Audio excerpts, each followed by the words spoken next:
Good morning friends. তো আজকে বাচ্চাদের আরেকটি রেসিপি নিয়ে চলে এসেছি, বাচ্চাদের টিফিন বক্স রেসিপি। তো আজকে বানানো হবে পনির স্যান্ডউইচ। তো এখানে আমি পরিমাণ মতন আগে পনির কিউব করে রেখে দিয়েছি। এখানে আছে গ্রেট করে রাখা একটি ছোট্ট গাজর, আছে কিছুটা পরিমাণ ধনেপাতা কুচি, এখানে আছে কিছুটা পরিমাণ পেঁয়াজ এবং টমেটো কুচি, 1 চামচ পরিমাণ মেয়োনিজ অ্যাড করব। দিয়ে দেবো কিছুটা পরিমাণ গ্রেট করা চিজ, গোলমরিচের গুঁড়ো, দিয়ে দেবো স্বাদ মতন লবণ।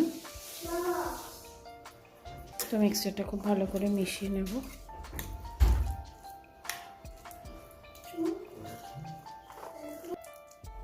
তোমাদের কাছে যদি ঘরে শসা অ্যাভেলেবেল থাকে, কিউকাম্বার ইউজ করতেই পারো।